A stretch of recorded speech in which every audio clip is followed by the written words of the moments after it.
Hi everyone, this is Duncan from the podcast Under the Stairs. This particular video you're checking out just now has the archival recording attached to it. The archival recording is from our podography, I think that's the term that we use, and it will feature reviews of movies that fall under the 88 Films Italian Collection series. Now, the vast majority of reviews we've done over the last 5 years have been in audio format and published on our RSS feed for the podcast. We are transitioning over to give you access to all those reviews right here on YouTube under a playlist. Now, we're doing that because we're about to do our first video recording of 88 Films Italian Collection release, that being Tentacles. So there's plenty of opportunity to delve into the back catalogue of the reviews here. And if you like what you hear, then please hit subscribe on the channel, leave your comments below, and check out the rich catalogue of over 1,200 episodes we have on podcasts Under the Stairs on any podcatching device or Spotify that you use. So stick around, enjoy the episode, and I'll speak to you very soon.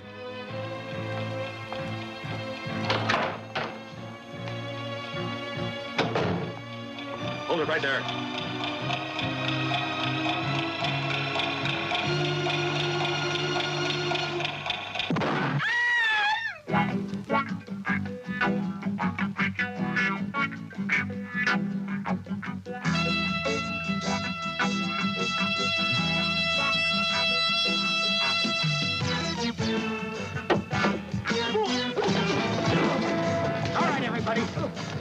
Anyone who tries anything collects a bullet. Hey, wait! Let go of me! Help! Let go! Gianpiero!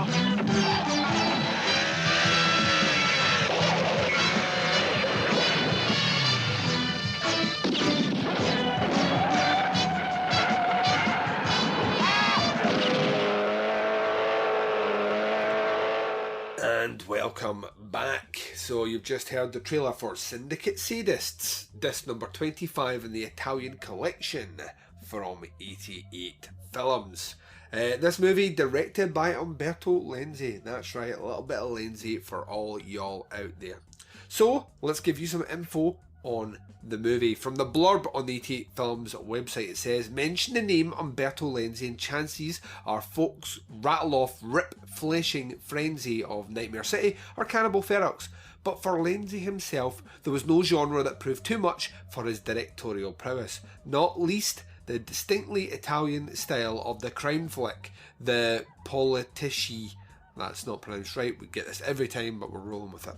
Boasting a taut script by Vincenzo Manino, who penned House on the Edge of the Park, and featuring a Hollywood icon Joseph Cotton from The Thin Man as the scheming mafioso. Lenzi's Syndicate Sadists is a potent example of the dexterous Tuscan's journeyman, compelling thriller work, a fabulous concoction of eye-watering violence and white-knuckle thrills as an ex-cop, Thomas Milan from The Cynic, The Rat and The Fist seeks retribution against two warring mafia families after his brother is killed during a kidnap investigation. With hints of The Godfather, Yojimbo and even Rambo, Milan had picked up a copy of David Morell's novel in an airport. Syndicate Sadists finally makes its UK bow-on lip-smackingly gorgeous Blu-ray from 88 Films, whose Italian collection is your first stop for classic Euro capers that demand rediscovery.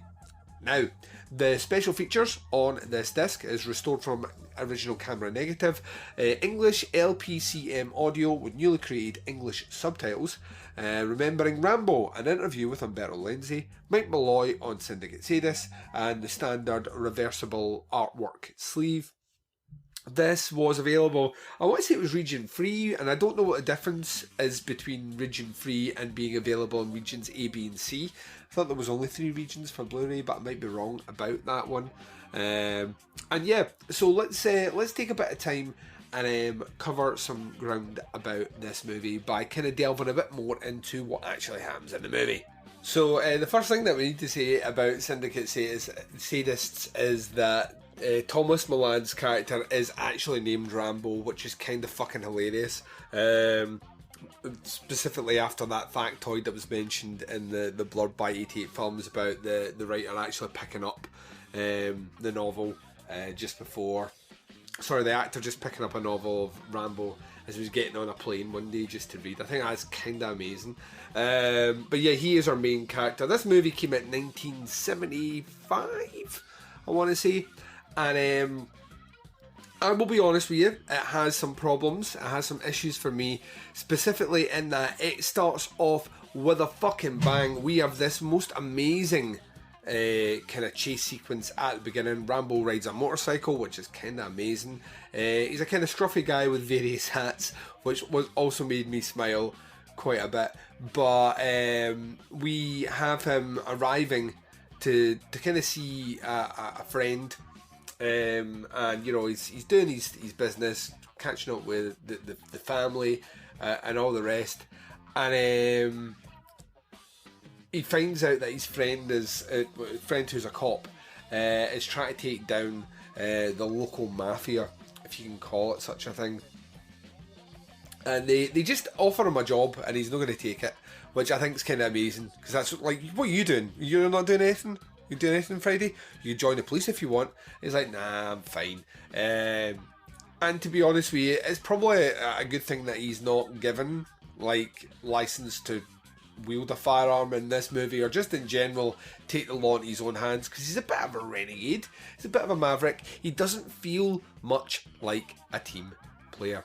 However, not long after, because he didn't go out with his friend, he's found dead at the side of the road, and this thug called Philippe is the one that's killed him, and as a result of this, Rambo gets involved, and the more he starts tracking down and finding the people that were involved with this crime, the more it starts to span out and span out and span out even further. So at first it's just to get revenge on a killer, then that spans into the organisation it works with, and then that spans out to the mob. As you do. Kind of reminds me a little bit of, was it Nico? Or was it Hard to Kill, I think is what it's known in America. Is it Nico, Hard to Kill, something like that? I can't remember. But it's Nico in the UK. And that's a movie where he just starts off just investigating one thing, and by the end he's taking down the entire fucking CIA.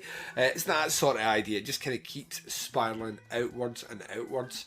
And that's really, I mean, let's be honest here. Syndicate Sadists does what a lot of these kind of police procedural action movies do, except this one is less on the police procedural and more on the vengeance.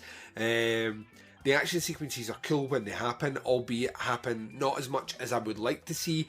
The dialogue is, at times, eye-rollingly bad.